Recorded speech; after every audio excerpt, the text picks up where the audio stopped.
Member for Calgary-Fish Creek. Whoa.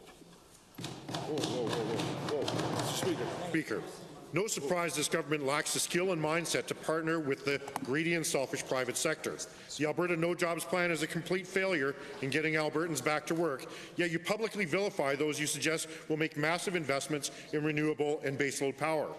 To the Minister of Energy, companies such as Capital Power and ENMAX facing lawsuits are the same investors needed for job growth and stable, affordable power.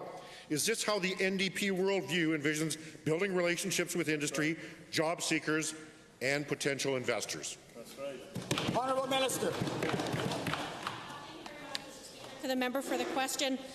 Mr. Speaker, consumers shouldn't have to pay for business losses because regulatory loopholes were created in secret in a way that certainly appears to be unlawfully negotiated by that party when they were in government, Mr. Speaker. That's exactly why we're moving forward by going to court. We want to make sure we have a fair and equal playing ground for Albertans and for all businesses here in the province of Alberta, Mr. Speaker. First supplemental.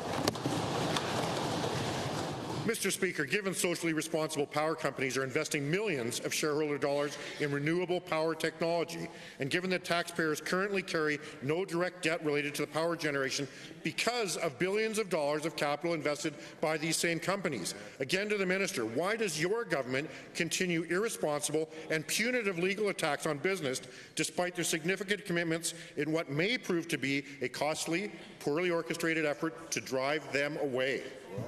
Honourable Deputy Premier.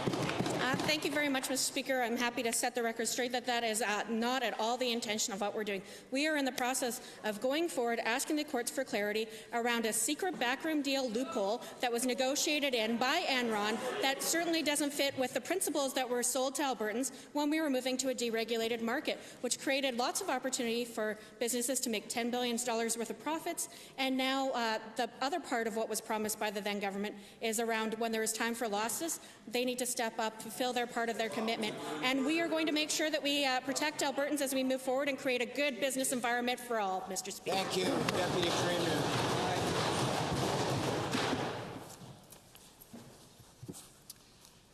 The second supplemental. Mr. Speaker, Albertans will judge by results, not intentions.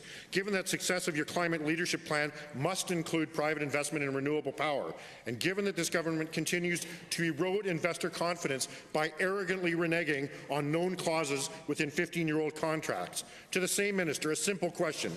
Do you and your colleagues understand that irresponsible, ideologically driven policies and disdain for private capital are clearly driving investment out of our province? Yes or no?